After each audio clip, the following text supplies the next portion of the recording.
that's a part of the board for the North Central Texas Economic Development District.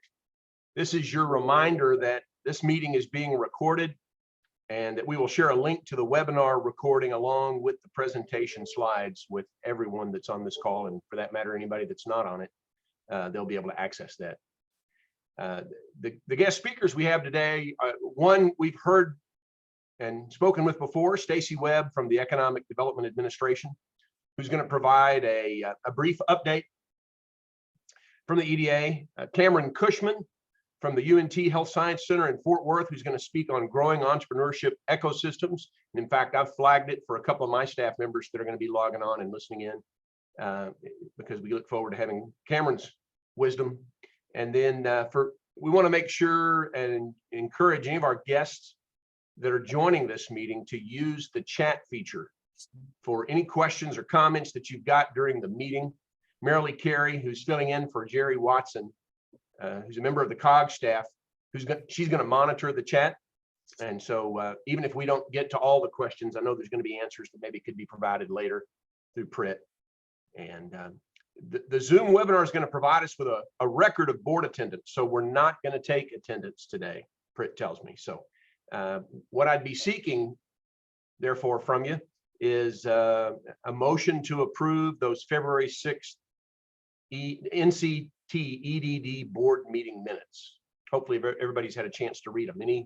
Any comments? Or Pam, go ahead. No, just they're fine. You want to move? Let's move approval. Is there a second? I'll second.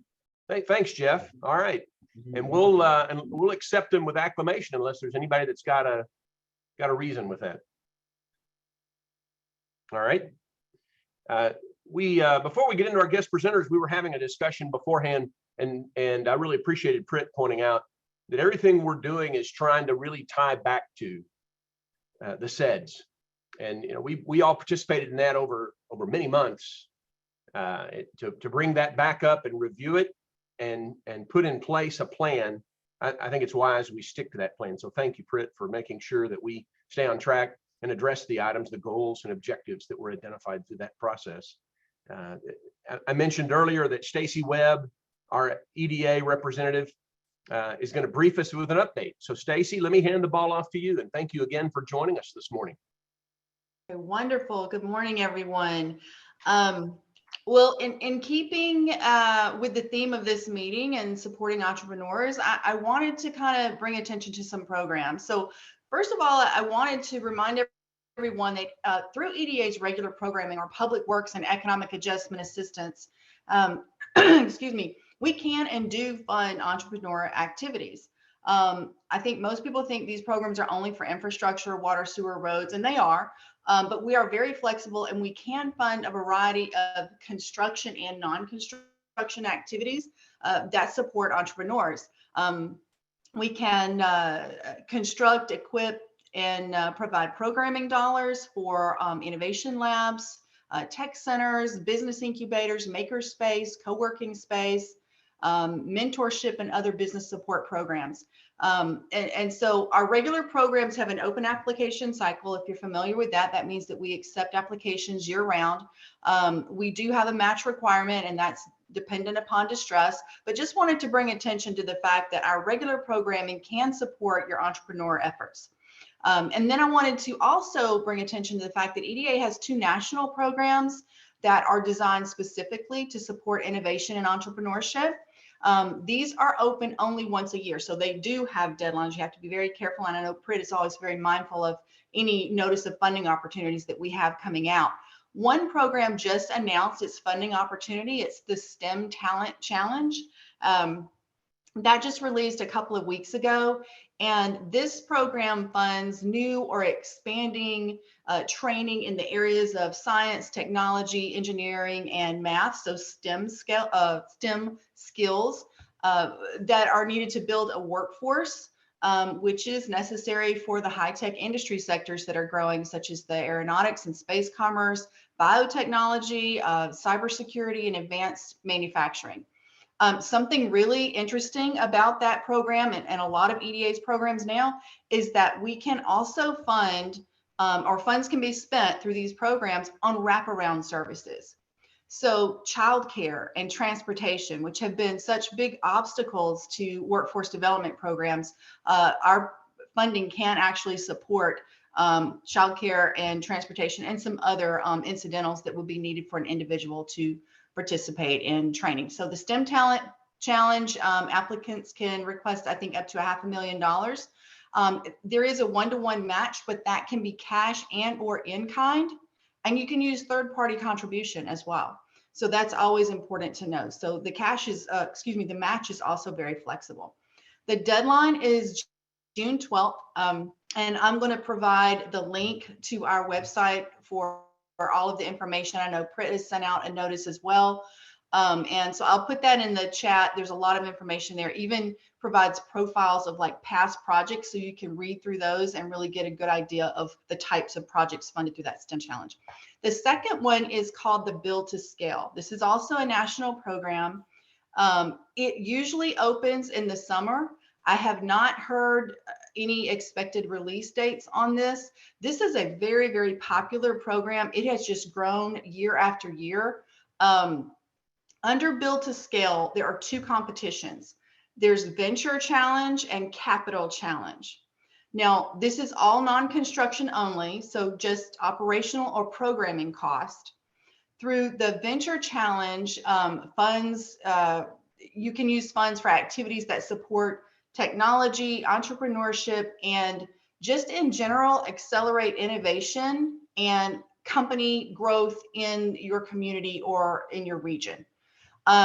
So for example, supporting new product or service development, helping entrepreneurs with research, with testing and prototypes, overcoming development barriers, and all things that are involved with technology commercialization.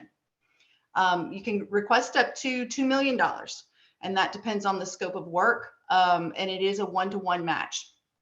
The second part of that is the capital fund, and this helps plan and establish angel, seed, or venture fund programs that you need to raise capital to invest in, scalable startup businesses. It does not directly fund the entrepreneur or the startup, but it provides the dollars for all the operational costs that would go into developing that network. So the formation, the launch, or expansion of an investment fund. It also can fund things like investor training programs and pitch events. And in that program, you can request 700 up to 750,000, and that's also a one-to-one match. So I'm going to put the links to those programs in the chat.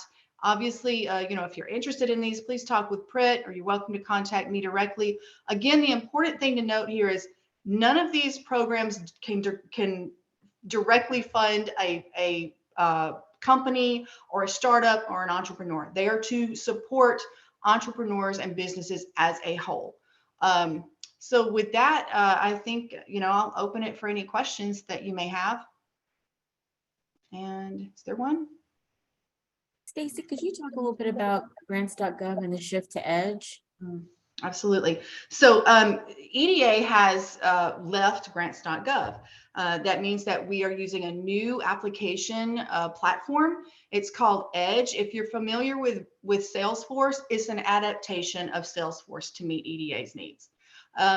We have already launched that. So if you apply to EDA for any funding, you can still follow the application portal from EDA's website. It will take you right now. It will take you to grants.gov, but from there, it's going to go to another link to take you to EDGE. And that's just to help with the transition period. Everybody goes to grants.gov. So we're trying to capture everyone that might miss, this information. North Central Texas, Prit's going to be receiving a lot of training on EDGE, and the districts are acknowledged as being eligible to submit an application on your behalf. Only districts. So no other nonprofits or anything like that. But if you work through Prit and North Central EDD, then they can actually submit the application for you. We know it's for you. There's a different kind of platform and questions and things for that. But we're hoping that really helps, especially for smaller communities that maybe don't have, you know, a lot of time to dedicate to trying to get through that application process. But we have a SHREDA conference. I don't know if anyone's familiar with SHREDA, but that conference in New Orleans actually starts tomorrow, and there will be a big training there as well. Stacey, I don't know if you saw it, but Jeff Sanford had a question about whether the EDA can receive the venture funds and then distribute them to multiple entrepreneurs. So the funds can't go directly to the entrepreneurs. That is, you can't give the funds directly to them, but you can build programs that support multiple entrepreneurs. So, you know, you can help, you can set up a program where you're helping testing and developing prototypes. You can provide the, you know, the equipment for prototyping and things like that. And so you can help them across the board. So you can also do things like help with patents. You can provide legal counsel to help with patents. So the important thing is that we can't be seen as a pass through to one company or one business startup. So you have to support multiple, but they can receive very, you know, detailed technical assistance through any program you set up with the venture capital funds. Did that answer? Jeff shaking his head, thumbs up. Anybody else raise, unmute yourself and ask away. Yeah, Stacy, you may not know the answer to this, and you might find it out after your conference. If you have a current project in grants.gov, Mm-hmm. does that change, or does that get rolled over to the? So grants.gov is just the application platform. Once you submit your application, it rolls over to an administrative platform. So grants.gov is no longer relevant once your project is funded for that project. Got it. Anyone else? Is there any economic distress criteria required under the program? So that's a great question. Yes. For our regular programs, we do have a distress criteria, and Britt's very familiar with what that is. I think it's pretty flexible. We can normally find a way to make it eligible. I can't promise that, but under Public Works and EAA, those funds were designed to go to economically distressed areas. If we can't find the distress, you know, on the basis on of multiple regions or multiple counties, sometimes we can go down to a census tract. If you've got a very targeted project and we know it's going to help an area of distress within a smaller city or town, the two national programs do not require distress. In fact, none of our national programs usually have a distress criteria. So for that STEM challenge and build to scale, no distress threshold there. Thank you.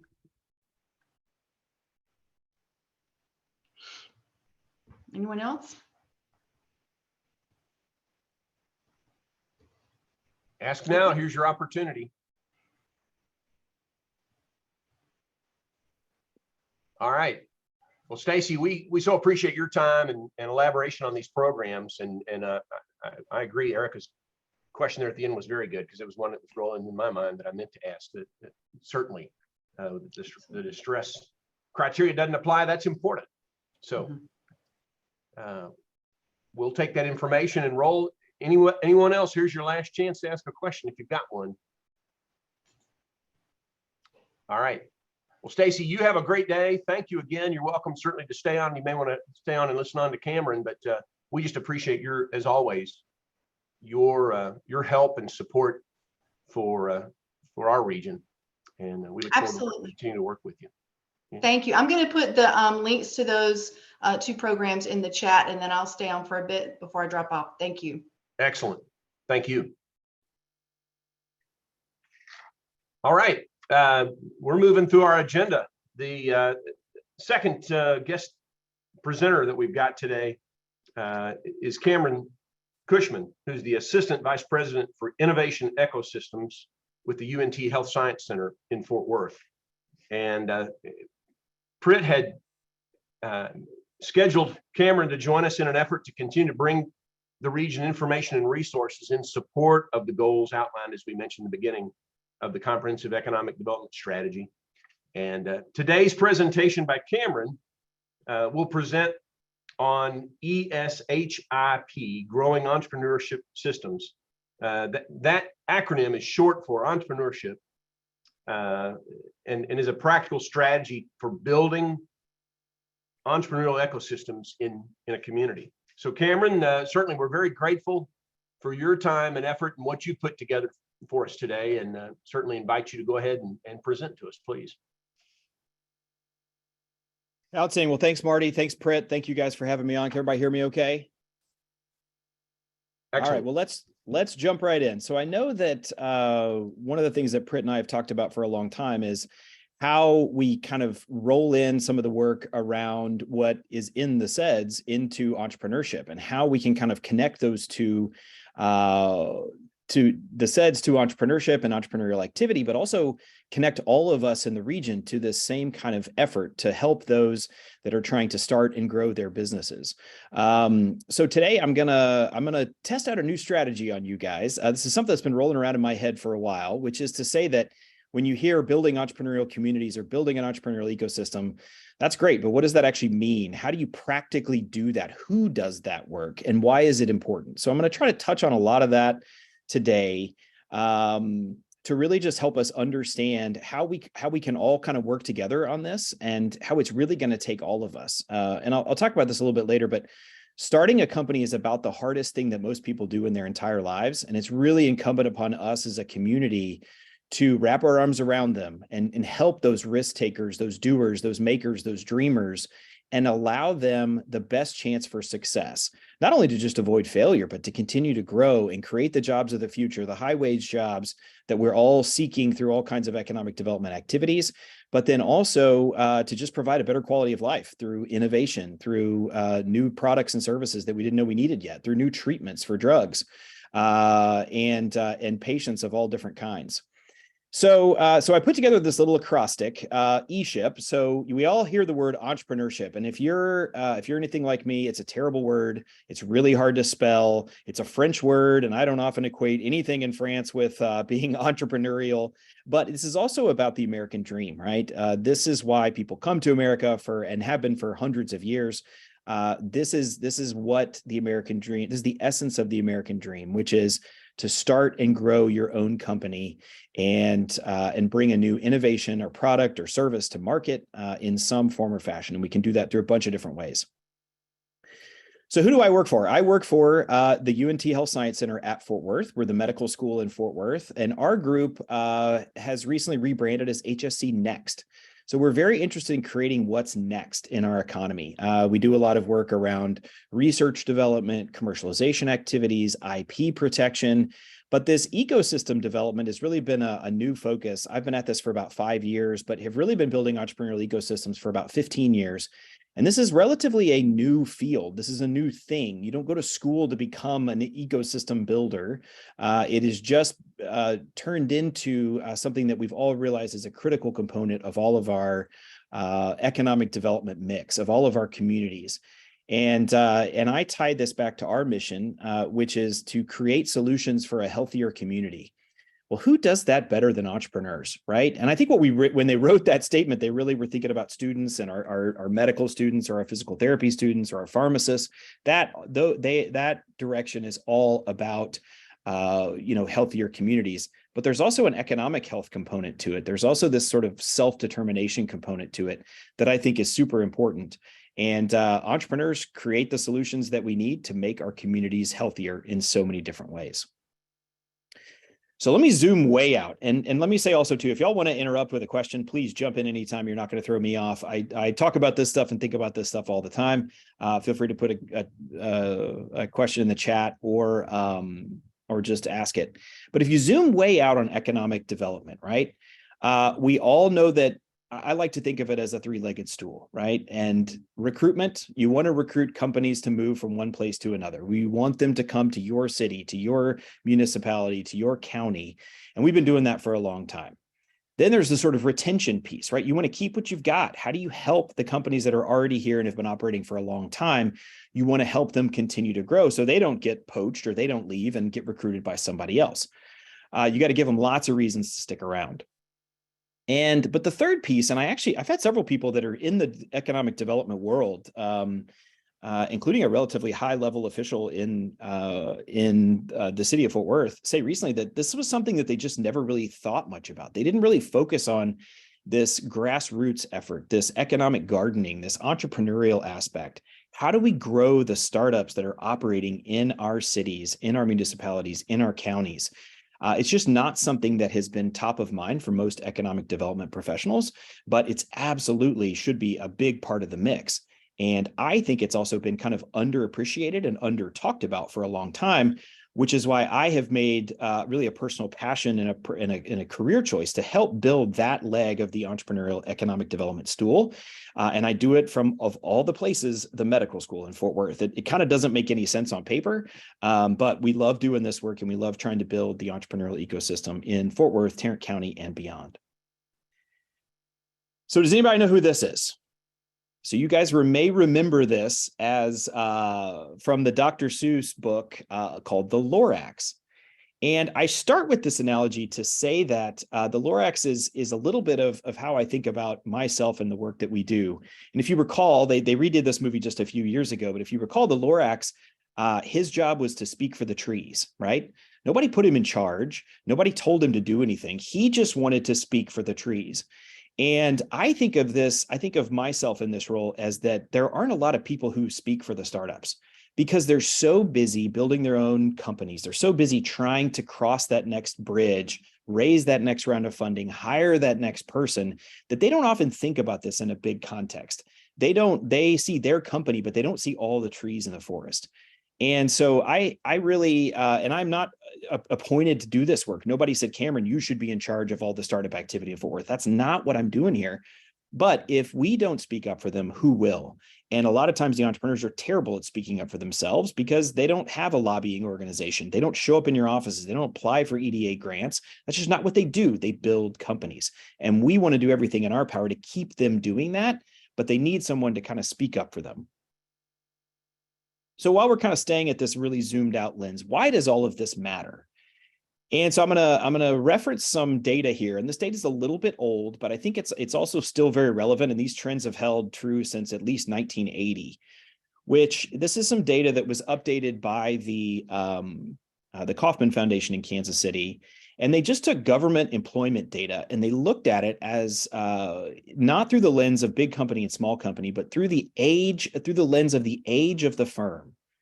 And so what this shows you is the blue line here is all of the companies that are 0 to 5 years old. So these are your startup companies, right? And if you think about it, a startup can only inherently create a job, right?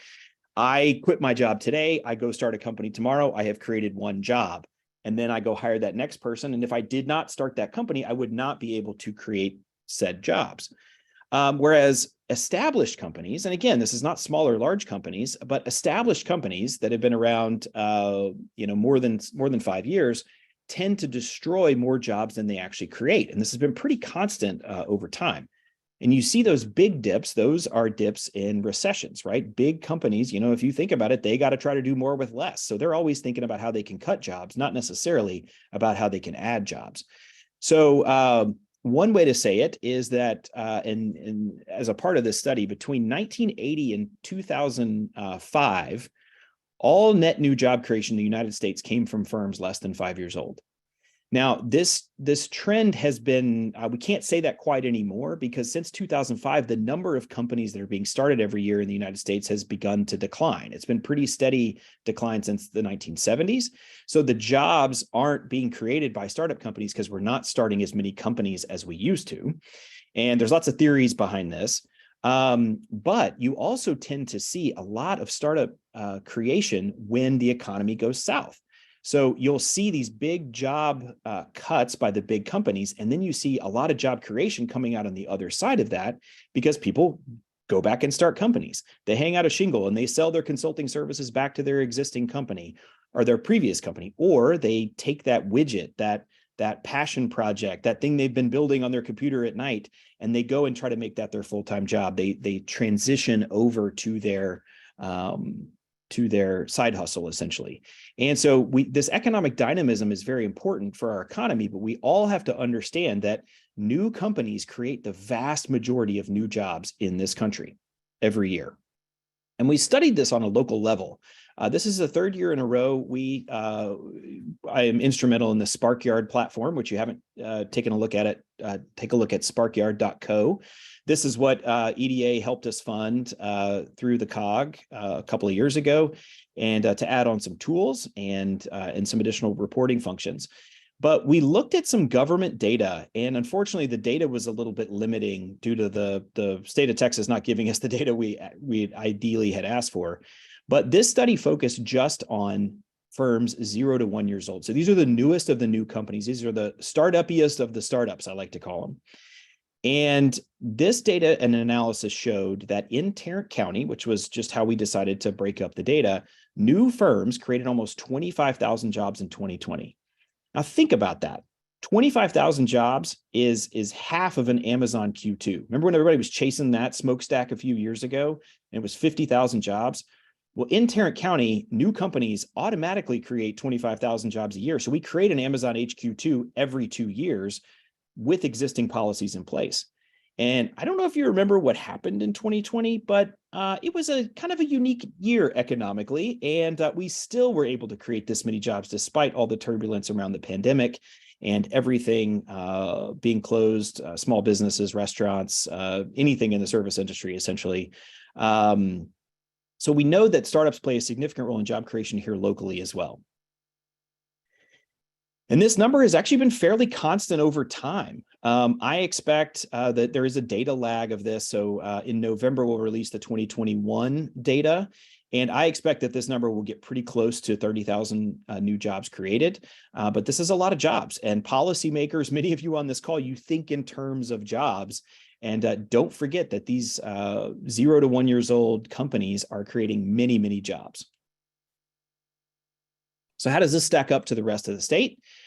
We normalized it via population here, so you can see exactly what how our local ecosystems stack up here. So new firms in Tarrant County create almost 12 jobs per 1,000 residents, but look at what it does in Dallas. Look at what it does in Collin. Look at what it does in Denton. And look, Dallas is even beating Austin. I mean, which is just crazy. Nobody would have assumed that.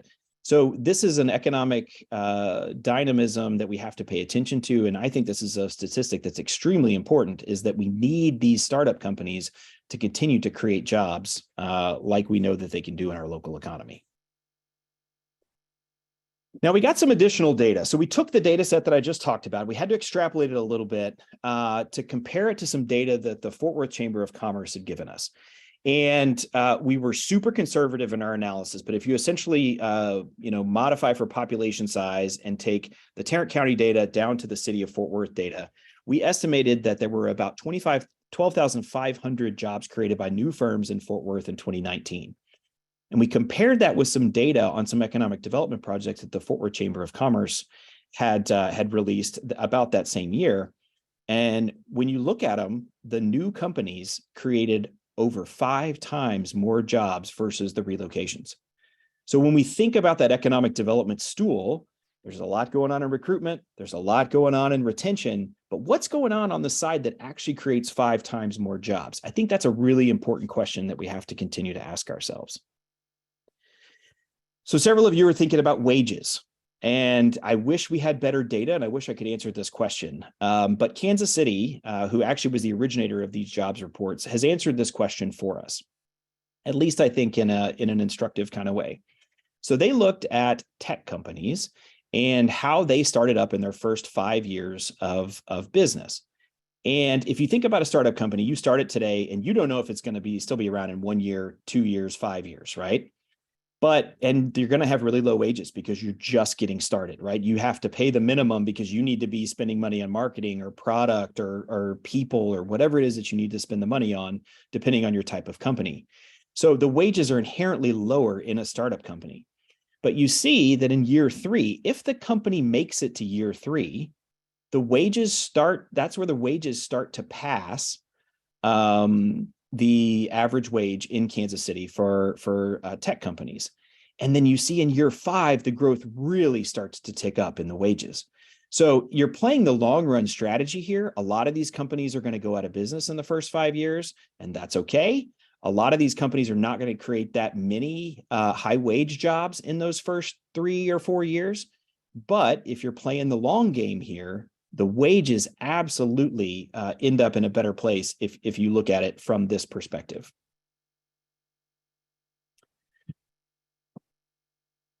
Also, a stat to keep in mind, we've talked a lot about job creation. We talked a little bit about wages.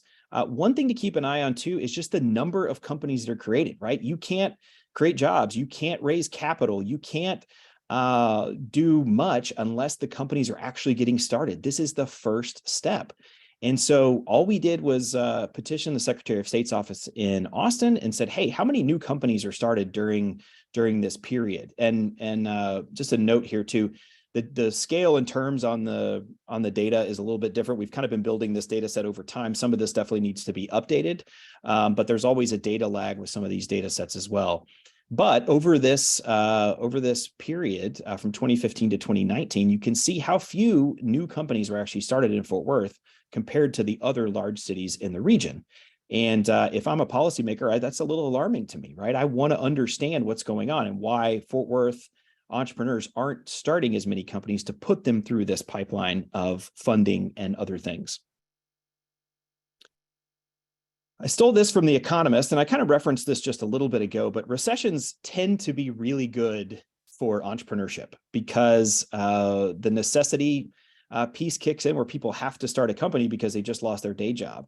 Maybe they got a pink slip. Maybe they got a severance package. Maybe they use that severance package as their seed capital to get that side hustle off the ground that they've been working on for some amount of time.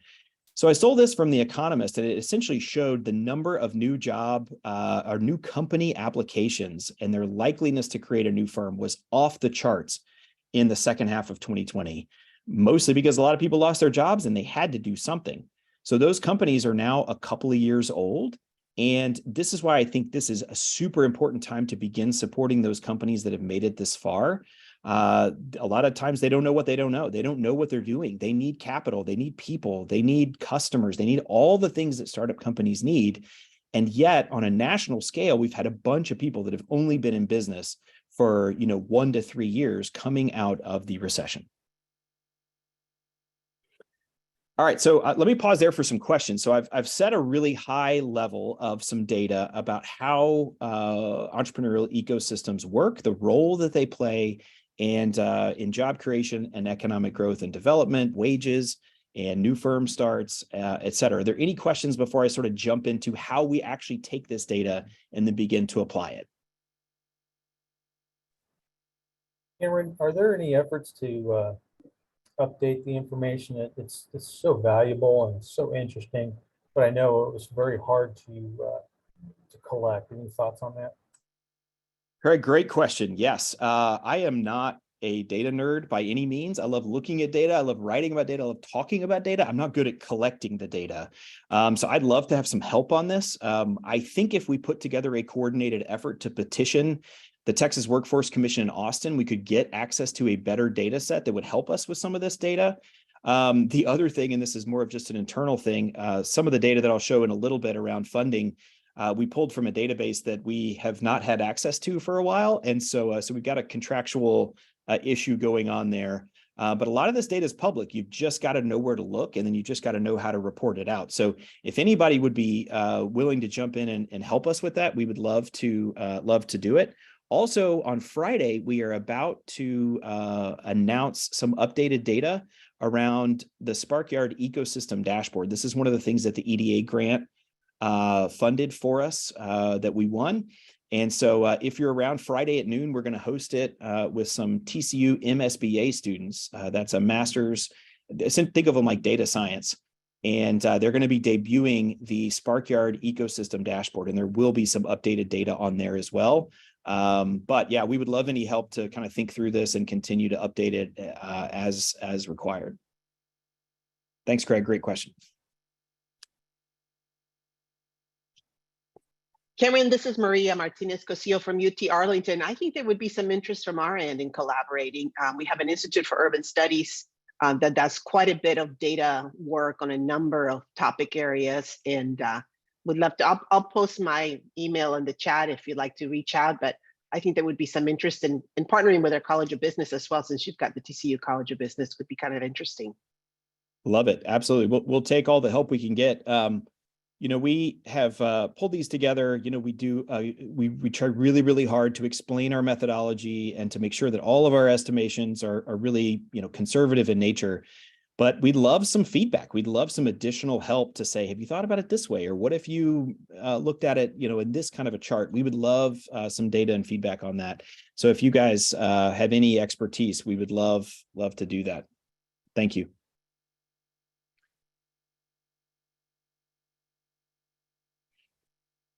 Okay, well, seeing no other questions, Jeff, I see that. Could we use the power of the COG to request info on a regular basis? I think that's absolutely right. But I'll let the COG decide how they want to handle that. I think that's a great question.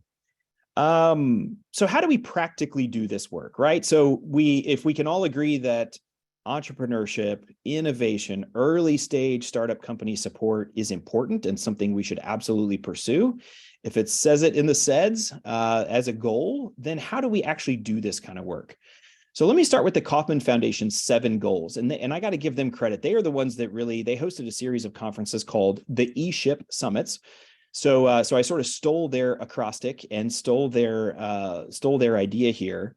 But these are the 7 things that after several years of putting together what they called a playbook on how to do entrepreneurial ecosystem, this is what they agreed was important. It's got to be an inclusive field. It's got to have a collaborative culture. You have to have a shared vision. You have to have connected networks. Networks are so important. If you don't have networks, it's much harder to succeed. Practical metrics and methods. We just talked about some of that, but none of this it's kind of like the Wild Wild West on a lot of this metrics and methods stuff. Universal support. How do we expand external stakeholder understanding? Why is this important? You are all now, hopefully, 1% smarter on why this is important. How do we continue to have more of these conversations? And then we got to make it sustainable, right? How do we help these entrepreneurial ecosystem builders that most times are unpaid? They do this because they love their communities, and we need to support them like we support the entrepreneurs that they serve so well. So before I jump into the actual ESHIP strategy, let me just throw out a couple of things to keep in mind as we think about this. And this is something that we need to remind ourselves all the time about as economic development professionals, as government leaders, as people who care about our communities, and as business owners ourselves who may be able to give back to the next generation of people that are trying to start and make it. So starting a company is hard. I think I led with this. This is the hardest thing that most people will do in their entire lives. This is hard work. New businesses keep our communities vibrant. They bring in visitors. I have this discussion with Visit Fort Worth all the time. You guys always hold up the cool restaurants, the cool music venues, the cool ice cream shops. They make our city cool. But if you didn't have that entrepreneur that started it, you're not advertising for Starbucks. You're not advertising for McDonald's. You're advertising for the really cool hole in the wall niche restaurants. And all of those people were entrepreneurs. All of those businesses were startups at some point. So if we want to keep our cities vibrant and cool and have something to talk about when we try to get people to come and visit, we need more of this kind of activity. It is cheaper and easier to start a company now than it ever has been in the history of the world. You can do all kinds of things through LegalZoom, through the internet, through websites that have you starting a company for relatively cheap and relatively easy. And a lot of those take bias out of it. It doesn't know if you're black, white. It doesn't know if you're old or young. It doesn't care. It's so much easier and cheaper to start a company now than it ever has been. But entrepreneurship is also really hard if you're poor. If you don't have a robust network of bankers to talk to, mentors, potential customers, if you lack education, if you don't understand some simple basics of how to use a computer or how to write well, if you're an immigrant, it's really, really tough. If you don't speak the language, it's really, really tough. One of the other things that we did for SparkYard is translate the website and some of the content into English or translate it from English into Spanish and into Vietnamese, the second and third most spoken languages in Tarrant County. The other weird part about this is that immigrants actually start companies at the rate twice that of natives. So if you immigrate here, if you come here, you want to live that American dream. You want to pursue it, and nothing's going to stop you. And We don't always have the best networks and the best systems to embrace that immigrant entrepreneurship, but it's super important for our communities. The last thing to keep in mind here is that entrepreneurship is a team sport, right? This is not about individuals. This is an ecosystem. We stole this term from biology because we're all dependent on each other. It's interrelated parts. There's people, there's investors, there's networks. And it's not about whether or not I sit in Tarrant County or Fort Worth or Denton County or Roanoke. It's about having porous borders, right? All of this is going to contribute to the overall economic growth and development of the region. So where your companies are located is important, but it shouldn't be the end all be all, right? We need to be open to this, all being on the same page to support these entrepreneurs of all stripes, of all kinds in our communities. All right, so let's jump in here. How do you do this work? What do you do? What can you, the people on this call, be empowered to do to help build their own entrepreneurial ecosystems? And I'm trying to keep it real simple here, all right? So ESHIP, let's take all those French vowels out and just boil it down to what is ESHIP and how do we help support these communities? It's engagement. It's about startups. It's about helping them and not harming them. It's about investing, and that's not about venture capital. It's about investing in a bunch of other things. And then, of course, and I saved this one for the last, is the policy, right? Policy is super important, but we shouldn't lead with that necessarily, because entrepreneurs are going to do what they do, whether or not the policies are in place, right? So let's start with engagement. The important thing here is that you have to engage the entire, what is called in the field, the entrepreneurial stack. So you can't just find just the entrepreneurs. You can't just talk to the investors. You can't just talk to the existing small business community. You can't just talk to the chambers or the city council people. You have to talk to everybody. You have to engage the entire entrepreneurial stack. And this is super important because, again, it's an ecosystem. It's all related. And if any one of those gets out of whack, the whole ecosystem can fail, or it won't be as productive as it is. One of the things that we talk a lot about in Fort Worth is getting our private sector engaged in this kind of work. We've done several programs, and outside of banks, we can't get anybody to fund anything. We can't get anybody to help us do this critical work that is required to build an entrepreneurial ecosystem. The next thing here is that engaging, you can kind of get in your own head and I'm so overwhelmed. There's all these startup companies and the science and the tech, and I don't get it all. Just do something, right? Start simply start. Just show up, hang out where the entrepreneurs hang out, introduce yourself, be friendly, ask them what they're working on, ask them what problem they're trying to solve. And then also, when you get the opportunity, understand and communicate the importance of this to the rest of the people in your community, right? To the other economic development officials, to the elected officials, to the big corporations who you guys sit on boards with. This is an important dynamic of our entrepreneurial ecosystem and our economic development mix. And then the last part is that when you're out there and you're doing this work, look around for gaps. What are some of those gaps that you hear over and over again, right? Every startup's going to tell you they have a hard time raising capital, but are the investors telling you that they can't find the deals that they want to fund? Or there's no specific place where they need to go to have this? Or, it'd be really cool if we had an event that did this for us, or I really need to be educated on this particular topic. Be listening for those gaps. That's a great place for the COG to play. It's a great place for communities to play. And maybe there's some work to be funded in those specific areas. So that's E for engagement. The S is for startups. How do we engage the local startup community? Because if you don't know who the startups are that are operating in your community, then you won't know how to help them. I cannot stress this enough. We think we know who the startups are, but don't trust yourself in that, right? Get out and talk to them. They are hanging out. Craig does a great job hosting 1 million cups every week in Northeast Tarrant County. Go hang out with those entrepreneurs. Go seek them out where they are. Don't do it from behind your desk. You've got to get out there and know the startup companies. A lot of times they don't know where to be. They don't want to be found. They're hard to find because it's a guy in his garage at night that's working on this stuff. You have to go and seek them out. They're not just going to come across. They're probably not going to come into your office. You have to go and do a little bit of work to go and find them. Ask them what they need. Don't assume that you know. And this is a huge point because too often as policymakers or as economic development professionals, we think we know what they need, but we really don't. Go ask them. Don't take my word for it. Don't take your colleagues' word for it. Ask the startups themselves what they need. If you don't know who they are, you don't know how to help them. It can be easy to get scared off by their technology or their science. Don't worry about that. Have them try to explain it in as simple terms as possible. And if you still don't get it, that's okay. Just smile and nod, give them a pat on the back, be a cheerleader for them, and then try to point them in the right direction. Try to be helpful to them, right? You know who you need to talk to? You need to talk to X researcher. I know they do research in this area. You know who'd be really interested in investing is this biotech firm or this biotech investment guy. That would be really helpful for those startups. So don't get hung up on the science. Do the best job you can understand, but technology is moving so fast these days. I don't often understand what they're talking about either, but ask them a lot of questions and just try to be a good partner and a good cheerleader. So how do we do this? Where do you find these entrepreneurs? And I'll admit, guys, my presentation is very Fort Worth and Tarrant County focused, but there are similar organizations that go on all around the Metroplex here.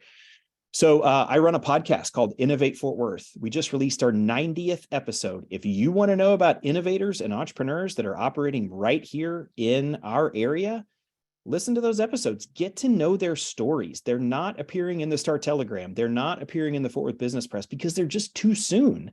Their research hasn't come out yet, or they're just really early stage. So get to know these startups, and that's a great way to do it on your normal drive time or however you listen to podcasts.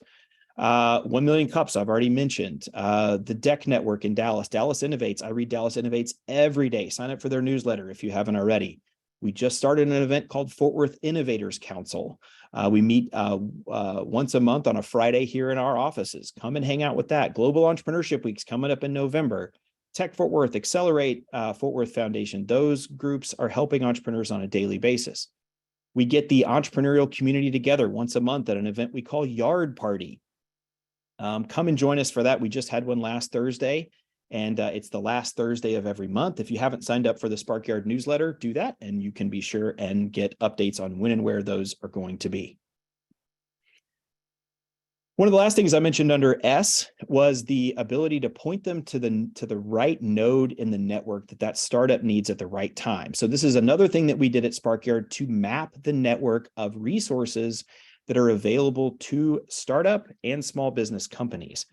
So if you start at the bottom there and you're just getting started, you start at stage 1, you have an idea and you want to take it to market. And as you move around what we call the growth circuit here, I know you can't see it, but go to the Sparkyard website and you can download it. You can see all of the different resources that are under each of those steps. So if I'm at step 4, there's 3 organizations that can possibly help me get the right assistance at the right time in my development. A lot of these companies, they wake up in the middle of the night with a great idea and they think, I got to raise $5 million of venture capital. No, you don't. You have about 17 steps that you got to do before you get to that point. How do you make sure that you're accessing the network for the right resources at the right time in the development? Just going down a little bit more of a data path here as we think about some of these startups. So Inc. 5000, the Inc. magazine, national magazine lists the 5,000 fastest growing companies every year. So Fortune has their biggest companies, the Fortune 500. These are the fastest growing companies. And I'm not kidding to say that some of these companies grow at 10 to 20,000% over a 3-year period. It's absolutely fascinating to see how fast that they grow. And this is an important metric to track because these are your high growth businesses. They tend to need a lot of venture capital. They tend to need a lot of fuel on the fire to continue their growth. And I just thought this was an interesting one to show here about how some of our fastest growing startups are actually doing. This is all publicly available data, and we just compiled it over this period. But we're working on some updated data that will actually debut on Friday. To keep track of the fastest growing companies in our region. All right, so let's go to H. So you got to engage the entire entrepreneurial stack. You got to know who the startups are that are operating. So you got the E, you got the S. Now you got the first rule of medicine, right? First, do no harm. And I work in a medical school, so I know that this is probably not top of mind for many of you, but there are actually a lot of things that we as economic development professionals, we as government leaders can do to actually hurt our local startup ecosystem. And we don't always know what those are. So this kind of goes back to the previous point. If you're not sure what to do, ask an entrepreneur. Ask what they need, ask what they want, ask, what could potentially hurt them, right? And if you're not sure, call me. Call a local entrepreneurial ecosystem builder. Call Sparkyard. They have a hotline and they're ready to take your call. Call someone. Don't just assume that whatever it is that you're planning is necessarily good for your local startup ecosystem. The world is full of examples where everybody tried to copy Silicon Valley, Silicon Alley, Silicon Prairie, Silicon this, Silicon that. We are not going to be Silicon Valley, and we shouldn't want to be Silicon Valley, right? We need to be Fort Worth on Fort Worth's terms. We need to be Tarrant County on Tarrant County's terms. We need to build our own entrepreneurial ecosystem and not try to do things that work in a specific place. It's so easy to point to another city and say, oh, well, it worked in Charlotte, must work in Denton. No, that's not necessarily the right thing. And you can actually do a lot of harm by not inquiring, by not bringing in the right stakeholders around the table. So help, not harm. Up next is invest. This is about way more than dollars. This is about way more than venture capital. Of course, that's important. And I'll be happy to, I'm going to walk you through some slides here in a minute on just some of the investment piece, but hear me say that it's much more than just investing directly in startups. You've got to invest in events, software, technology, educational programs that will help spur on your ecosystem, right? This is much more than just writing checks to companies. There's lots of resources out there that can help you do this, from the grants that Stacy mentioned at the beginning on how to kind of build this ecosystem capacity. But also other government sources of funding that you can point people to. We just started a SBIR Phase 0 program, and I'll be happy to answer a question about that if y'all want to go into that. But Tarrant County gave us some money to start essentially the first or one of the early Phase 0 programs to steer small businesses towards this innovation research dollars. And people in Fort Worth have no idea what we're talking about. And so this can be a great way for us to get educated on these and then point people to some of these resources. Non-dilutive grants, federal grants, state grants, accelerator programs like Techstars, which I'll talk about in a little bit, SBA 7A loans, and some of the other SBA packages that they have. These are all examples of things that most startups don't know anything about, but we should know about and be able to point startups to them that can help them close some of those capital gaps without having to go raise more venture and give up equity or take on debt. You've got to invest in your local entrepreneurial ecosystem builders. These people do this work. As Craig can attest, these entrepreneurial community builders, they're volunteers, right? And they do this work day in and day out because they love entrepreneurs, they love their communities, and they want to help build them. Sponsor events, give back, track local investment data, and report it, right? So we've already talked about some of that, but you can do that in your own municipalities, your own counties as well. Meet up for coffee, take that meeting, make that connection, right? We all hear from people all the time, and it's too easy to say, I'm busy, but sometimes having a coffee with that potential entrepreneur can be absolutely transformative for their startup or their business.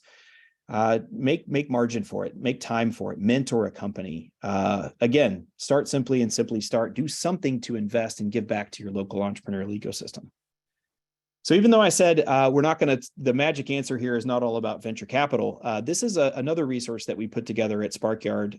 We called it our Capital Growth Circuit. So this is essentially how you would navigate the fundraising process for the type of company that you are. So first you identify which of the 4 main company types, micro enterprise, Main Street, innovation, or second stage. That's all on the left there. And then you follow the line that most represents your company around the typical ways that you would fund a company.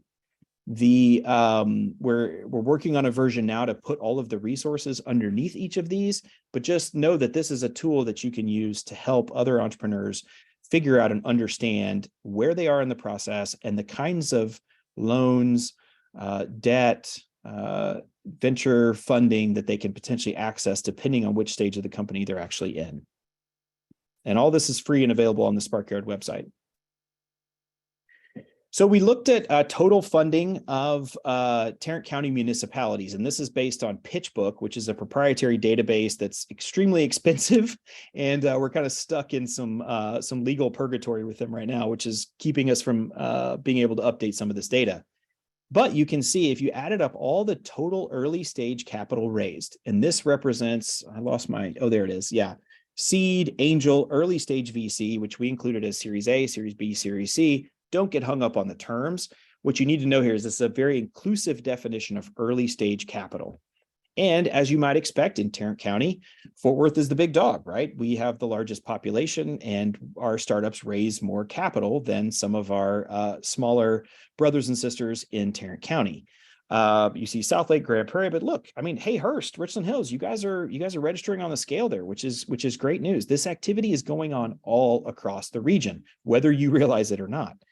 If you adjust for population and do a per capita funding, you see that of all things, Southlake actually comes out way ahead, followed by Westlake. There aren't many people at Westlake, I don't think, which is what's going on there. But that, if you go to the next slide, you can see how the per capita, how this shakes out on a per capita basis.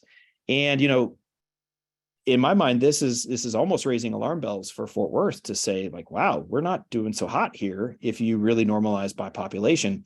Maybe this is somewhere that we need to plug in as a community and take a look at this and see if there's ways we can spur additional investment into our own entrepreneurial ecosystem, into our own local companies. One thing that I briefly mentioned was that I do want to highlight here is the SBIR program. So this is Small Business Innovation Research. It has another cousin called STTR, Science and Technology Transfer. I forget exactly what the acronym stands for, but very similar programs. 11 different federal agencies run these programs to help small businesses. And the trick here is that the business has to apply for these grants, not a researcher, not the government, not a university, to fund some sort of research into improving a process in biotech, developing defense applications or health applications or environmental applications, sustainability. Anyway, because it's a government program, we looked at the data on how our region was doing. And you can see Fort Worth and Tarrant County are not doing so hot. When we talk to entrepreneurs, they don't know that this program even exists, and they're competitive and it's hard to win. But I think we can all agree that we as a region can do better than this. And this is by number of awards. Without going into too many details, the next slide actually shows the number of funding. So this is dollars that have come back to our region. These are federal dollars that are coming back to our region in the form of these grants that help small businesses. And you can see that Fort Worth and Tarrant County are punching way below our weight. It is a super small percentage of all the SBIR funding that goes on in the state. And we're trying to fix that through our SBIR Phase 0 program, which if you go to the HSC Next website, you can learn more about that program. We are actively looking for companies right now that we can help hold their hand through the process and help them get more applications in the pipeline so that they can hopefully win these grants from the feds, do more research, and hopefully grow their companies in a way that just wouldn't be possible or would take much longer otherwise. So there's some more data for you on how we are doing as a community in winning these type of grant dollars, and we got a long way to go. So the final P here is for policy. Hang on a second. So if we want to support the dreamers, the doers, the makers, the builders, the entrepreneurs, the innovators in our community, then why do we make it so hard for them? There are so many different policies out there that you have to jump through, so many hoops you have to jump through in order to get started. And I would argue that we should do everything in our power to make it as easy and as cheap and as understandable and as transparent for those entrepreneurs as possible, both on the city level, on the county level, and on the state level. We need these people to take risks. We need these people to start these companies. And this is a way where policy can actually be a real impediment to their ability to grow. So how do we think about how to remove those barriers to starting and then remove those barriers to their continued growth? There's a general lack of process transparency. We see this all the time at Sparkyard. What kind of company should I be? How should I incorporate? What kind of permits am I going to need at a state level, at a local level? How do I pay my taxes? These are things that startup companies just don't know. And the easier that we can make it for them, the better off we're all going to be. I'll talk about this in a second, but how do you reduce steps? How do you simplify the process? A lot of entrepreneurs say, like, I don't really care what the process is. You just have to tell me what it is so that when I'm on step 17, I can be preparing for step 18 and 19 and 20 so that I can get the grease trap install guy on order, right? So that I can know what's coming next so that I can prepare for those next steps. Reduce and eliminate fees, right? I'll show you some more data on this in a second, but these are people that we need to do everything we can to encourage their risk-taking ability, but yet we charge them sometimes a pretty significant amount in fees just to open their doors.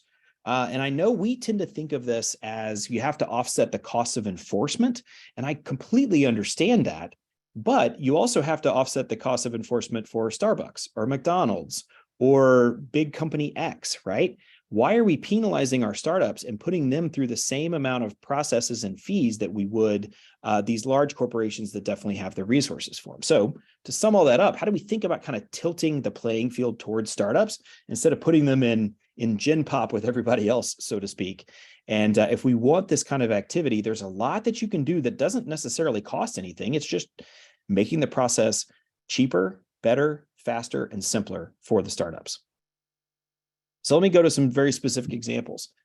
We recently engaged with a group called Institute for Justice. They're a think tank out of DC, and they looked at 20 cities across the United States, and they weighed 5 different business types, and they looked at how hard it was to start each one of these kind of typical businesses. So they picked a barbershop, a home-based tutoring business to kind of collect that, a restaurant, a high-tech company, and they looked at the numbers of steps they had to go through, in-person steps versus virtual steps, the number of permits they had to get, the number of fees they had to pull, the amount of the fees at each step, and they compared these 20 cities. Now, San Antonio was the only city that made the sort of randomized list, but we have a workable number of a Texas city that we can take a look at and figure out how we're doing. How do we stack up? So to give you an example, I think it cost $2,500 in fees to open a restaurant in San Antonio. In San Francisco, it was over $22,000 to open a restaurant, just in permits and fees. Now, San Francisco is going to be the outlier in all this, but it just gives you a sense of how different these communities think about businesses and how they all stack up against each other. So we called Institute for Justice last summer and we said, hey, I love this. Would you guys be willing to take a look at just Fort Worth and make it your 21st city? And A, I think they were just excited for the attention. B, this is what they do for a living, so they love this kind of thing. And so they spent all of fall talking to local entrepreneurs, local business owners to try to understand the process. They looked through city codes. I mean, this is a terrible project, at least in my mind, but they really jumped in and did the hard work. They read all of your code and compliance and figured out that they only were able to analyze a restaurant, what it takes to open a restaurant in the city of Fort Worth. And it took 63 steps. Now, I don't know if that's too many. I don't know what the right number is, but it seems like a lot, right? And they looked at it from the perspective of what an entrepreneur or a small business owner would have to go through to open that restaurant. And so there were some state things in there. There were maybe some county things in there that they had to cross. They lumped it all into one. So the city was only responsible for so many of these steps, but it was a big chunk. And it cost $4,250 just in permits to open a restaurant, 21 different fees, and they had 18 forms required. And you can go to the website. We can pass on more information, but at least the city of Fort Worth knows where they stack up. It was about twice what it is to open a restaurant versus San Antonio, and a lot more steps. And so the Fort Worth City Council is actively working right now to try to reduce these steps. They've kind of back of the envelope said, we want to try to cut this in half. So can they get it down into the 30s of steps to open a restaurant? And then there was actually a great email chain over the weekend that I was privy to because we're doing this work with the city. And a local city councilman was replying to an email about how Fort Worth was ranking really high by this group called Wallet Hub. They do a survey of different kind of survey, but Fort Worth had ranked really highly in their survey of great places to open a business. And he looked through the data and he drilled down. And even though we were like, Fort Worth was like top 10 on ease of opening a business, they were, I think, in the 60s when it came to the cost associated with opening a business. And so he very, very astutely said, well, wait a minute, let's look at that one. How do we improve that specific data point? And if we improve that data point, it will help everything come down. It will help more startups get started. We'll help them along their own path, and we will help them, avoid failure, create more jobs, do all the things that we know startups do for our community. So kudos to the city of Fort Worth. They've really taken this seriously, and they're trying to evaluate their permitting process to make it cheaper, faster, and simpler for entrepreneurs of all stripes. The next group I want to mention is a new group, and I'm a part of this group. I'm one of their ambassadors. But the former vice president of entrepreneurship at the Kaufman Foundation left a few years ago to go start this organization called Right to Start. And the idea is that it should be a fundamental American right that we can start a company. And how do we reduce and remove as many barriers as possible for those dreamers, doers, and makers, those entrepreneurs who are doing incredible things? How do we, reduce the friction as much as possible for them? So they've been working on legislation in, I think, about 8 to 10 states now. They've got some introduced in the state of Texas, but they also drill down to the state and local level as well. So they have developed a group of field guides for policymakers. You can go check those out. They have some really cool policy ideas that you might be able to take a look at and see if you can implement those in your own community. I think it's just righttostart.org. And if you want to learn more about that organization, I'd be happy to talk to you more about it or connect you directly to them. They're a really cool organization that actually turned us on to the Institute for Justice and their Barriers to Business report. So I have learned a lot just by being a part of this organization. So that sort of rounds out our discussion around policy. So again, just to kind of recap here, you've got to engage the entire entrepreneurial stack. If you want to help build your entrepreneurial ecosystem, you've just got to engage. If you don't know who the startups are that are operating in your own city or county or municipality, then you don't know how to help them. It's also important to help them, not harm them, right? So first, do no harm. That's an extremely important aspect. And if you don't know, just ask them. You got to invest, but don't just invest directly in startups. You got to invest across the board and invest in the entire ecosystem, the people that are doing this work, the events that are educating policymakers, the universities, the other places where this activity tends to happen. You've got to invest. And then policy, for this crowd, it's mostly about how we reduce and remove barriers to people starting and growing companies in our own regions. And I know I've mentioned this several times, but if you want to learn more, please feel free to check out sparkyard.co. You can find the growth circuits that I talked to you about. You can find the data and the research there. We also run a blog that we're always talking about, hopefully helpful information for startup companies, but also some data and some research that we do on a fairly regular basis. And there's also a shared community calendar of entrepreneurial events. So if you're not sure where to go to plug in, you can look at those events and hopefully be able to find one that fits your community, that fits your needs, fits what you're looking for. And then finally, we have a list of all the what we call resource partners that are out there in the community that serve entrepreneurs and small business owners. If you know of a resource partner that's not on there, please, please, please, we'd love to know them and get to engage them so that Sparkyard can point more entrepreneurs towards the services and the expertise that they have. So with that, I'm done and would love to take some questions. Hopefully I didn't put everybody to sleep.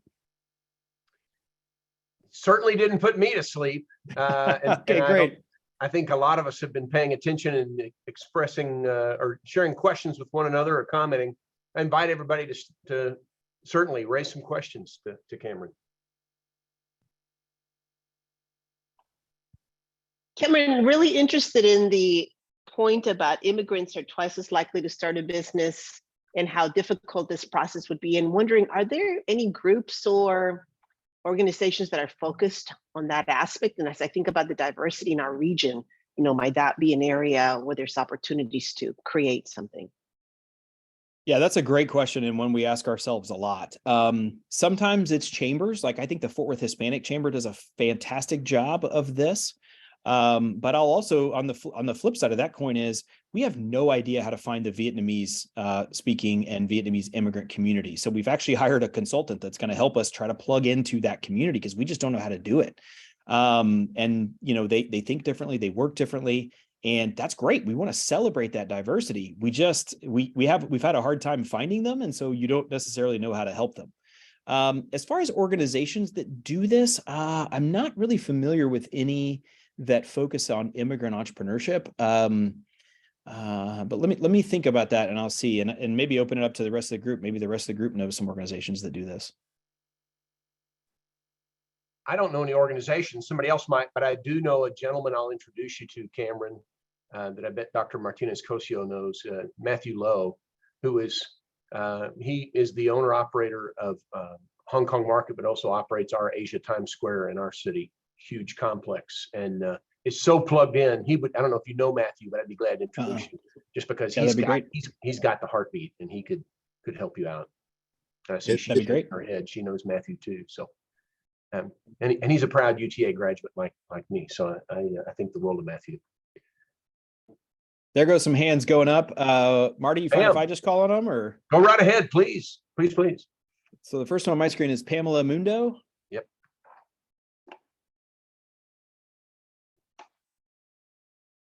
Pamela, you're on mute. And by the way, for everybody else, Prit has flagged. Please feel free to use the chat to ask questions if you'd like, and that way they can be captured too and responded to later. Could you give us a link to the, excuse me, I've just got to check my SBIR awards. Is there a link, or can you? You got it. Yep, coming right up. I'll put it in the chat. Thank you. And Cameron, if you want to share those resources with me later, I can send it out to everyone as well. Be great.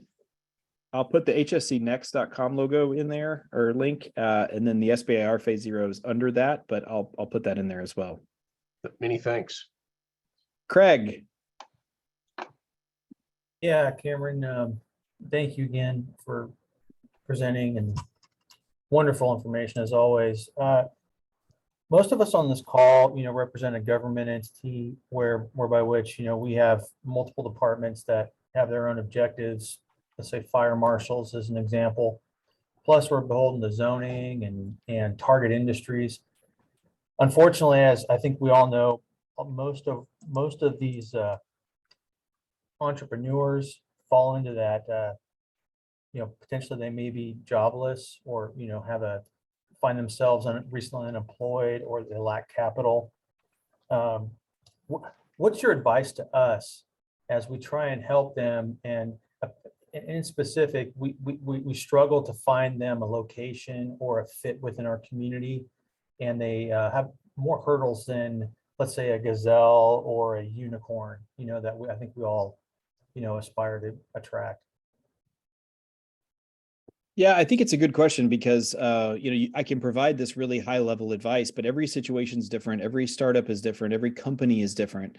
I don't know that there's any sort of like life hack for that necessarily. I think it's something that you just have to kind of deal with on an individual basis. But the other thing I'm always quick to do is what is the solution to that problem, right? Is there a way that we can collaborate more? Can the ecosystem help with that problem? Are there some shared resources that maybe don't exist that we need to put together and figure out? I think it's an open question. I'm not sure I have the magic. There's no magic bullet, but maybe it's something we need to go build. Would Sparkyard be a good option to refer them to? I think Sparkyard is probably always a good option to refer people to, mostly because their expertise is not to be the one to give you the advice. It's to point you to the person who's going to give you the right advice, right? And so it's almost like a wayfinder, or like a traffic cop who's going to say, okay, you need to go here. And there are certain resources that we point startups to almost every time, right? Go get a SCORE mentor. Go to the SBDC, right? But then there's somewhere it's like, I have a specific industry problem that I need to solve. And so who do I need to talk to? TMAC? Do I need to talk to Utari? Do I need to talk to whoever else? And so Sparkyard can kind of be that node in the network to point them to make sure that they get the right resource at the right time. The limiting factor on Sparkyard, and we do this intentionally, is that it's only nonprofits with just a couple of exceptions, because we don't want to get into this like lead generation services for startup lawyers or accountants or things like that.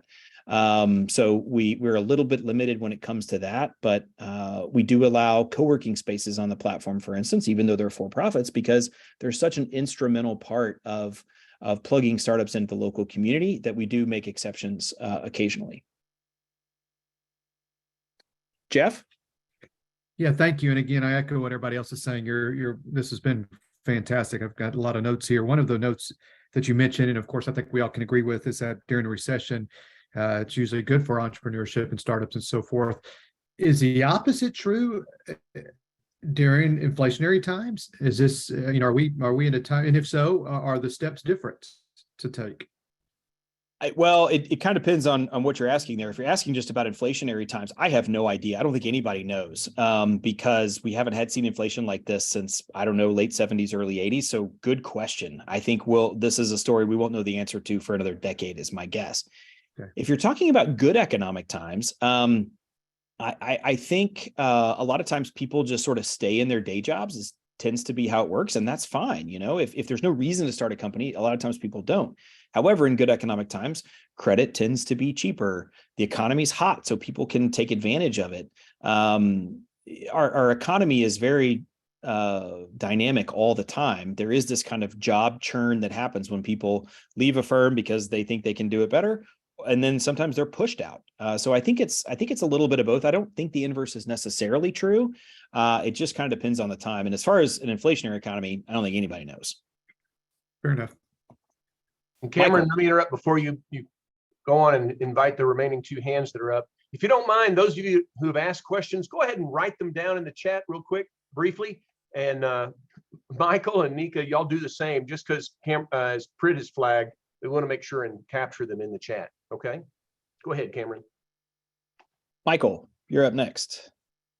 Okay, I didn't have a question so much as a comment. When you mentioned about trying to find out how to reach those different groups of people, I was just going to suggest the chambers of commerce or some of their community organizations, such as the churches or whatnot, to find good leads for that. Absolutely. Yes, that's a great idea. And we have a specific outreach coordinator that is tasked with nothing but that, trying to find those startups who might be eligible. Nika.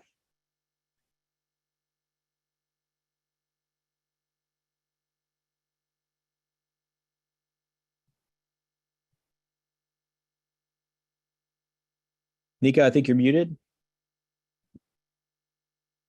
Again, just starting. Cameron, thank you for a very insightful presentation.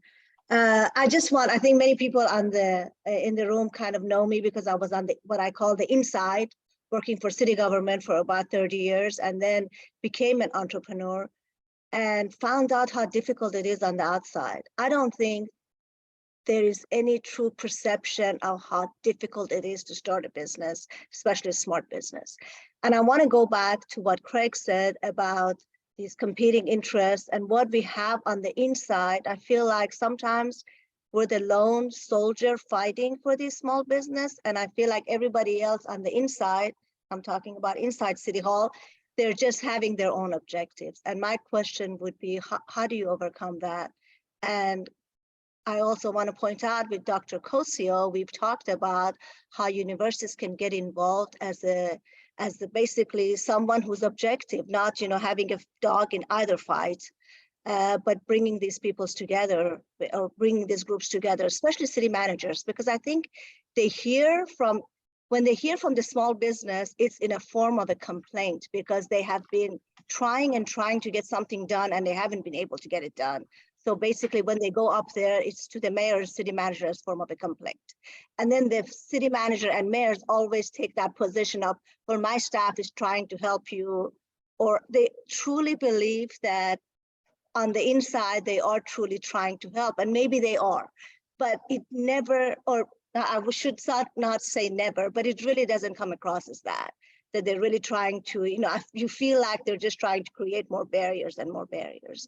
And again, I realized that when I was on the outside versus the inside, even though I always felt like I tried to help people with their businesses, it just seemed like it was not enough. But anyway, going back to what Dr. Kosa and I had talked about is creating some kind of a like a quarterly meeting when these different groups can come together, at a objective place at a university and bring some of these issues and see how we can resolve some of these barriers. That is truly the biggest, seems to be the biggest problem with creating a small business. So just a comment, and also just what can we do? Yeah, and I think by the power invested in me and no one, by no one, I hereby anoint you all Loraxes of your own community, right? Somebody's got to go speak for the startups, because again, they're not knocking down your city councilman's door. They're not calling the mayor with their problem. It tends to be the more established companies, the big companies, the political donors, for instance, when you're talking about the elected officials. That's just kind of the sad reality of it. And I would say, do your legwork to A, know who the startups are, B, know the issues that they're having. And so then when you see that activity play out, say, hang on, Mr. Big Company who has a problem, there's 10 other small companies that have this problem over here. Don't forget about them. Or let's help them out while we're helping out Big Company, or whatever that may look like. And you can't be empowered with that unless you know who those startups are, who the entrepreneurs are, and the struggles that they are facing. The other thing I would say is, don't just be the Lorax that knows who they are. Also go in and try to make those connections early on. Say, hey, Mr. City Councilman, you're a small business owner. I think you probably have a heart for these kind of people. Can I set up a roundtable discussion? Can I set up a lunch for you to meet with these entrepreneurs? You can play connector so that those issues, those problems that they may be facing, those hurdles that they may be facing, are addressed before they're even hurdles, or before they're up to the city council for business or for a specific zoning case, or whatever that may look like. So I think doing your legwork early can really help on that front. And again, you be the expert on the startup community, right? There's not a lot of competition, believe me. And so if you can go out there and be that voice, be that person that says, oh, well, wait, what about ABC startup? Did you talk to them? Oh, I didn't know that was a thing. Oh yeah, they're out on so-and-so road. And Joe is the entrepreneur, and he's got a degree from UTA. And, if you knowing that can really make a more compelling story when those issues are in front of the government officials. Thank you. Yeah. Nika, I think you bring up a great point. And I think the whole discussion of policy here, there's got to be support from the top. We've been helped in our city that our city manager and our council have all embraced this idea. And I would add to what Cameron shared, I would throw out another character, and that's Sam I Am. Would you, could you on a train? Would you, could you in the rain? We got to keep making sure and raise those issues of, hey, we've not tried this. Maybe we should try this out. And I would offer too, if you'd like to be connected to the Institute for Justice, we'd be happy to connect you to Jenny McDonald. She's coming to Fort Worth on a regular basis anyway. She would love nothing more than to hear from you to say, hey, can you do the same thing in Saginaw? Can you do the same thing in Weatherford? I would love to connect her to multiple communities across the region.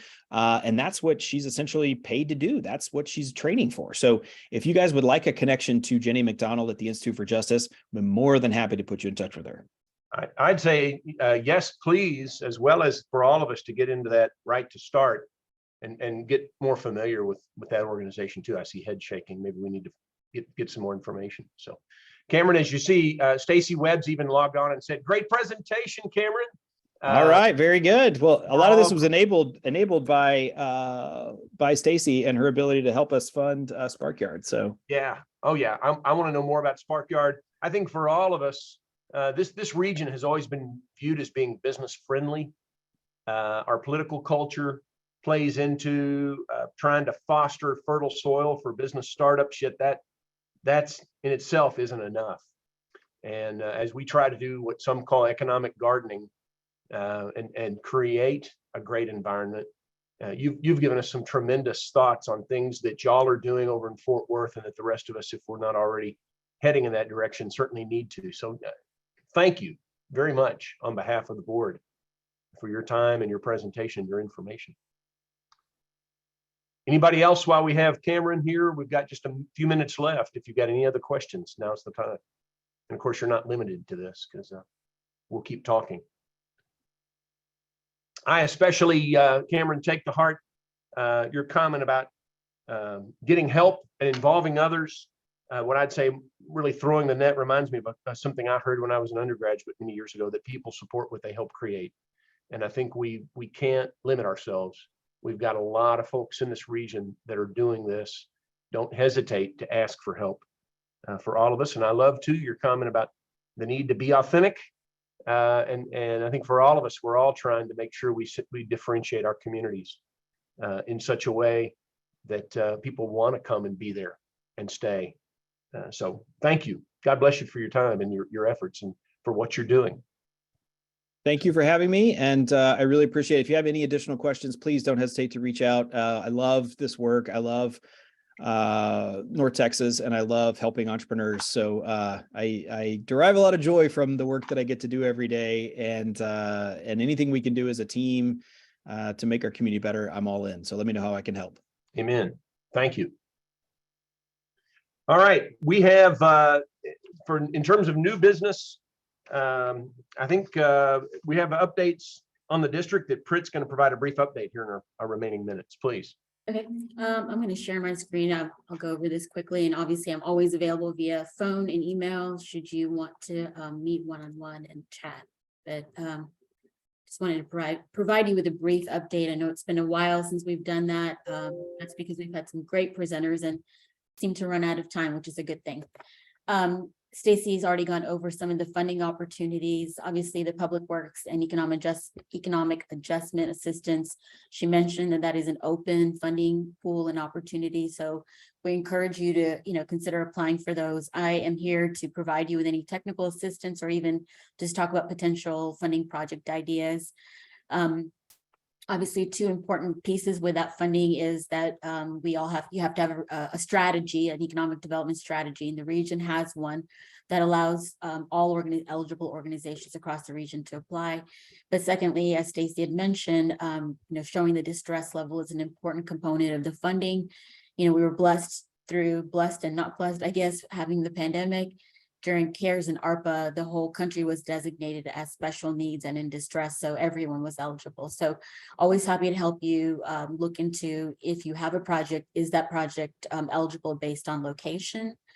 I've also sent out some information on the CHIPS and Science Act, and we're expecting that notice of funding to be released, I think, this month, hopefully. And that one does not have an eligibility criteria, as Stacey had mentioned. That's a national program. I know some folks in the region have been meeting and talking about potentially applying for the regional tech hub program, which is under that CHIPS and Science Act. Again, I'm available to chat if you'd like to, or if you'd like me to connect you with anyone who might be looking at applying for that funding. Broadband, I've sent a ton of information out about broadband. The Texas Broadband Development Office will likely get allocated the federal dollars that they've been working towards this summer. And so once they get those dollars, we expect to see some funding opportunities open up for our regional, cities, counties, nonprofits, other public organizations. So I will keep you updated on that. And then really quick, again, I'm here to help you talk about potential grant proposal ideas, to provide technical assistance on those grant applications so that we can get them to a really competitive place. And if you get awarded a grant, I can manage that grant for you and help you with reporting. And then really quick on communications, my goal has been to try to send and share information out in every possible way, because everyone receives information differently. And so we've got our website where we provide a ton of information. We've got a really robust economic development distro list. We have 400 folks on there. So we're hoping that important information is reaching folks. If you're on LinkedIn, we have a district LinkedIn page, so please follow us. I've started uploading all of our webinars and board meetings to a YouTube page, and so hope to have that finished soon. But again, if you're somebody who's more visual and want to see a presentation, that's a different avenue by which you can receive information. Our board meetings, like today with Cameron's presentation, are focused on ensuring that we're providing to you information on the goals identified in the CEDS, as well as webinars. And I know we're a little tight on time, but Marty, myself, and Donna Simmons, we're all going to be presenting at a community development webinar on May 11th, and I'll send that information out. And we hope to, on June 15th, have an update on the electric vehicle charging station funding opportunities. And again, there's huge economic development impacts and opportunities related there. And I've sent out an email about NCTEDD talks, and we can chat about that at another time. But basically, trying to set up a webinar whereby 1 or 2 regional economic development professionals will do a presentation on topics that are hot or important or that you're challenged with, and open it up for discussion. So it's a great opportunity for learning and sharing. I can send this to the board in an email. Again, I want to be respectful of time, but we do need to make some changes to the population categories on our board so that they reflect the official census numbers that were released late last year. This will not impact anybody who currently serves on the board. No one's going to, lose a seat or anything. We just want to ensure that our population categories reflect the growth that's happened over the last 10 years. And in addition to that, what we heard in the SEDS, 2 important categories that I think need to be added to the board is a workforce category and an education category. And we know we have some folks already serving those roles, but we want to be intentional to have those positions on the board. And with that, Marty, I'm going to send it back to you. All right. Many thanks, Britt. And then you saw on the agenda, unless there's any other issues anyone wants to bring up, that our next virtual meeting is going to be August 7th, but you got to expect, as Britt mentioned, with the NCTEDD talks, that maybe and these other sessions that she mentioned that she and I are going to be a part of, and Donna next week, that there'll be others. If you've got some of those you feel like are some good topics based on what we've talked about today, or anything else specifically related to the SEDS goals, raise them up, share them with Britt, and we can get it on the calendar and put something together. And for that matter, if you raise it up, maybe you'll be a speaker on it. So we'd love to have your involvement. If we don't have anything else, we're going to end a minute late at 11:31. I love everybody's input today. It's been a good meeting. Many thanks. Cameron and Stacy, thank you again. Very, very grateful. Britt, thanks for your leadership. Thank you, Marty. Always make it easy for me. Thank you. Thanks for the opportunity. Everybody have a great day. Thank you. Thank you, Cameron.